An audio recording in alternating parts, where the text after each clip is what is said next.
Alright, so we're getting at Double Dragon this time.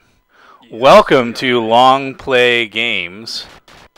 I am Matt, or I am Tim. I am Matt. That's like Bemmy and Jimmy. It is.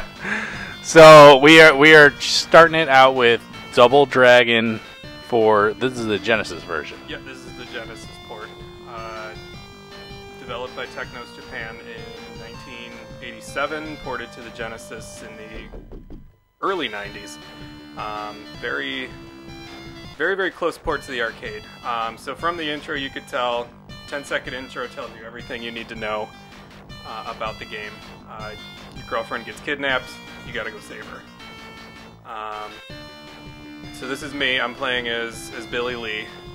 There's two brothers, Billy Lee and Jimmy Lee, that have to go and save Marion from, I think it's the Mad Gear or the Shadow Gang or Dark Shadow, or I feel like it's Shadow Gang. I don't know. Take your pick at any generic 80s riff-raff street gang, arcade street gang. Bruh.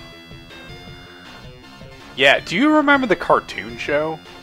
There's definitely a Double Dragon cartoon show. There was. I remember it was being shitty. Terrible. I remember terrible cartoon, terrible movie. I don't even remember the movie. Yeah, there was a movie, and it was god awful. Yeah, I remember the cartoon show. I remember kind of liking the cartoon show, but it was one of those cartoons that they played on Sunday morning, and not like it did not make the Saturday morning lineup. It was a Sunday morning cartoon in syndication. Oh, for sure. And it wasn't very good at all. I want to say Robert Patrick, the T-1000, was the main villain in the movie. That sounds right. Yeah. That sounds right. So this is the first the series, which started like you said in the arcade. Mm-hmm. I've played the arcade. It's tough. This is a tough game. It is. The whole series is. Unless you know how to play it. So this is going to be the primary technique that I'm using throughout the entire game. There's 4 missions. It is pretty tough. So I bumped up the lives and the credits just in case anything went awry. But you have a punch, a kick, a jump, and then you can combine that into a jump kick. And then if you hit the punch button and the jump button at the same time facing the opposite direction, you do this backwards elbow smash technique, which is very powerful. It's an instant knockdown for every character in the game. Is that one that uses lives? Like, you know how what I'm talking about? Like sometimes you have like a special moves that use part of your life. No, you can use it infinitely. It's not going to cost you any hit points. Oh, nice. Yep. So basically, you can just juggle characters like this. Okay. It doesn't matter how big and tough they are. It's a good setup move as opposed to punching and kicking. One of the primary problems in this game is trades are common. So when you throw a punch, typically your enemy's going to throw a punch at the same time. Oh, okay. And it depletes your hit points, and also it'll stun you quickly. So you can pick up various weapons. I picked up a knife right here. You're only going to use it to throw, but you can pick up baseball bats. You can pick up oil drums. You can pick up boxes. That was something that I always liked about this series. I mainly played 3. God help my soul for doing that, but like I only really knew 3, and I remember it just being insanely difficult. 3 for like the NES was insanely difficult. I think you only had 1 life, but as you gained characters, you increased the amount of lives. Basically, you had their lives. The arcade, I believe, was the only one that you had to like pump money into in order to get upgrades. So you usually had to pay with quarters in order to get weapons or Yeah, I mainly only ever played the NES, like 3 for the NES, the one that we owned. Yeah, it's not a well-liked, not a good good game. I remember liking it, but I don't think I ever made it past the first stage. Yeah, it's very difficult. I've taken it all the way to the final boss on several occasions, and I've never been able to complete it. So hopefully someday soon for another edition of Long Play Gaming, we'll look to complete Double Dragon 3. So this is the second mission. Again, very similar to the arcade. It's the your standard industrial site. I don't know what they do here. So yeah, random pits. There's dynamite. There's just conveyor belts. Yeah, just use your environment to your advantage. So that conveyor belt, leads to instant death for anybody, be it enemies or yourself. Oh, okay. Yep. You can fall off the edge, so that's dangerous. There was a pit, earlier in the stage. Oh, so the whole front of the stage is a giant pit. Yeah. Okay. Yeah. There was a big hole that you could knock enemies into or throw them into.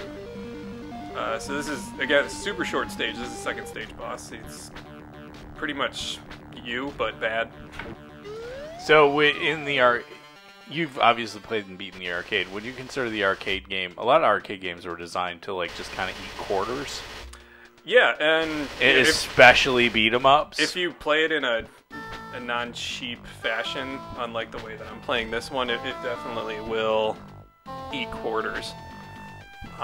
That's always the big criticism about beat 'em ups is that beat 'em ups, they don't translate very well to consoles because they're games that are clearly just designed to beat quarters, so they're usually not super fair on games. Definitely. They're very repetitive. Yeah, if they start in the arcade first, like Double Dragon, like Final Fight, typically you're getting a finite amount of lives, a finite amount of continues, and it's Konami Turtles is right up there. You get. Yep, I agree. If it's something like Streets of Rage, where it starts on a home console, I feel like those ones are better tailored to a home console, to where level of difficulty and lives and continues are a little bit more generous. Yeah. Yeah, I've played a couple that are even just beat 'em ups out of Japan that even get crazier, where you're just like, what? One life, that's it. Yeah. You expect me to go through all these levels? Yeah. I'm gonna go back to Double Dragon 3. Very, very difficult. So again, we're cruising. We're already in mission 3 here. We're going through the woods. There's gonna be a bridge with water coming up. Again, more stage hazards. There's more holes. Again, this is kind of like a good spot to just kind of stack enemies and defeat them quickly.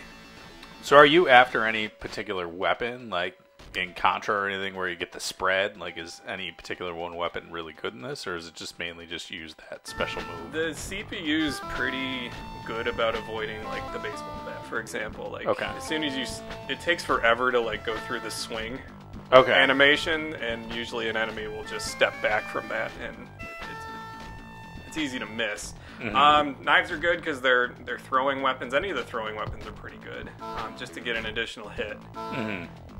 And then you can aim an enemy toward a hole or something like that to knock them in. Try to knock them down. Yeah. So again, picked up another knife. It doesn't look like there's too big a boss battle type things in this. It's mainly just going through the stages.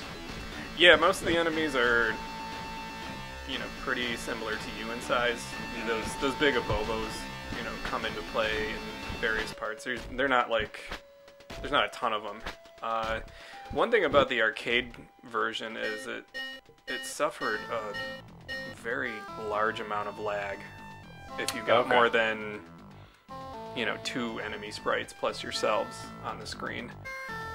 Interesting. I wonder if it would do that in a MAME version if we tried it out. I think it is just across the board. Same thing. Yeah. This one doesn't seem to suffer from that, but for the most part, I think there's only maybe 2 to 3 enemies on screen at any given time. It's a well-rendered game especially for the time. Yeah, usually when you see arcade ports, they have to dumb them down a little bit onto the console. Sega, luckily, never really had to do that. No, graphically it looks very, very close. some of the sounds are a little different. If anything, the sound is dumbed down from the arcade, but the enemies look great. They act as they would in the arcade. And like I said, this one doesn't seem to suffer from the lag that the arcade version does. So we're getting to this is like a checkpoint in the third mission. So you're gonna fight these two abobos. Again, throwing weapons are better than swinging weapons. Nice. So that's kind of like a checkpoint. You'll get a health refill here, and then you're facing off against. I don't know what this enemy is, like the enemy name is. It's just I don't know. Oh, I like when they put the enemy name on screen for a lot of these guys, so you know who you're fighting. Yeah, there's no enemy health bars, so there's no way to really tell when you're getting close to defeating them. I guess this is Dark Billy Lee. Well, then you always come across like the kid that knows all the names, even though that there's not like they just studied the manual. Sure. I know there's a lot of guys like that for Mario. Like, oh, you gonna chomp chomp, womp womp? What do you want? Right. Oh, the Podoboo got me. What's a Podoboo? I'm like, what the heck are the flower? What are you talking about? Yeah, I think the Podoboos are actually the fireballs that jump out of the lava. Oh, okay. I didn't know that was a real thing up until recently. Like, I was, because Mario Maker 2 came out, which we gotta get you to play some of those levels that people have designed. They're fun. The new one looks incredible. It looks There's somebody so much that fun, did the entire 3D dam ones. level from Turtles, but in Mario Maker. Oh, no kidding. Yeah. I've seen ones where it's like Mega Man levels. Yeah. Like, I don't know, say like Mega Man 2. Yeah. Something like that. Because they essentially made it so you have to have tasks also. So, like, you could essentially have to, like, defuse the bombs. But, like, the dam level's harder because you are only small Mario. There's no power-ups, so, like, you can't get hit ever. Yeah, there's far more creative people than you and I out there, for sure. Oh, definitely. I put up one level, I got, like, 15 likes. I'm like, yay. So this is Incredible Hulk Abobo. This is the final boss for Mission 3. There's not a lot of enemy variety, unfortunately, in this game. I don't really remember a ton of enemy variety in any of Pretty much like big guy, little guy, guy like you. Yeah. And then the end boss in this level. So this is Mission 4, this is the final level in the game. There's wall blocks right there that will stab you, come out and hit you, and then these statues will spear you if you get close. So when like you misstep and walk into the wall, you can actually, in this case, be like, oh, that wall just jumped right out at you, didn't it? Exactly. Yep, so this kind of almost puts you on a 2D playing field here, so space is limited.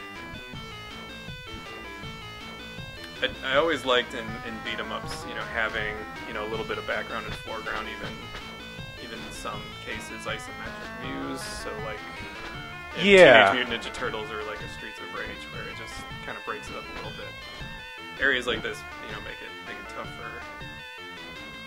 for battle. This is a challenge. Yeah, I always like that a little bit more than like your Kung Fu or Vengeance. Or, was it Vengeance? Renegade? Renegade. Yeah. Renegade. Vigilante. Vigilante. Yeah. Yeah, we should do Kung Fu. I can get through Kung Fu. I like that game. That's a fun game. But that's one where it's just one straight playing field and you're not really walking around. Yeah, definitely. Like that. I'd like to do a side-by-side of the of Renegade. Or Vengeance. Vigilante. Of the Master System and the TurboGrafx. I think Renegade is like Double Dragon's actually a spiritual sequel to Renegade. Okay. I believe. These games blend together really fast. Technos Japan, they definitely have a certain look to them. So if you've ever seen Double Dragon or River City Ransom, anything in, I think it's the Kunio-kun series. Yeah. Super Dodgeball, like all the characters look the same. They all have, these funny like facial expressions for certain things. It's almost cute in a way for street fighting. Yeah. Wait, so you're saying Super Dodgeball isn't a dodgeball game? I'm saying River City Ransom is cute when you defeat an enemy and they say barf. Yeah. All right, so this is the final scene in the game. You can see Marion's tied up and hung on the wall over there. Oh yeah, that's good. Yeah, I'm just kind of doing a little bit of maintenance here. I'm just drawing some of the enemies out here so I don't have to face a barrage of them. So okay. So I don't get my ass kicked. That's a good tip. Yep. Again, fighting super cheap. Just setting up over and over again. Wash, rinse, repeat. I think I got... Nope, I did defeat him. I thought I was going to try and get cute and try and knock him into the spikes there. Alright, so this is the final boss. This is Machine Gun Willie, who just wasted me. So those guys that look like you will continuously spawn. Okay. So really, the object is just to go after Machine Gun Willie. As soon as he's defeated, you don't have to... These guys will leave the screen. You don't have to fight him anymore. So, gotcha. So he's the real target here. Will they respawn if you keep just one on the screen, or? Yeah, there's always going to be two. There's always going to be two. Yeah, they'll come from that balcony up on the right. Let's see. They're always going to try and sandwich you. Obviously, you know, rule number one when it comes to beat 'em up games is don't get sandwiched between. Oh yeah, definitely. It's kind of tough to not right here. Well, this is a smaller playing field for trying to do something. Oh, for sure. Yep. So that's the end of the game. In 2-player version, you'll actually fight the other character. Oh, okay. Basically to the death to see which one of you wins Marion at the end. Oh, she doesn't get to choose? That seems unfair for her. No, you get to choose. Either you die or your opponent dies. So that's Double Dragon for the Sega Genesis. Like I said, it's very close to the arcade port. It holds a special place in my heart because growing up, Double Dragon was my all-time favorite arcade game. My father used to take me when I was 6 years old to the arcade every Saturday, and we would play Double Dragon together. I have a lot of fond memories of that. So it's not the best arcade game by any means, but like I said, I think it's a good example of the genre, though. It's a good early beat 'em up for sure. Yeah. It's definitely got its flaws. It's definitely got its quirks. But overall, it's still one of my favorite games to play. For that reason. Well, that about wraps us up for this edition of Long Play Games. I am Tim. And I'm Matt. Thanks for watching. Make sure to like, subscribe, do all that fun internet stuff that we would like you to do. And thanks for playing. Yep. See you next time.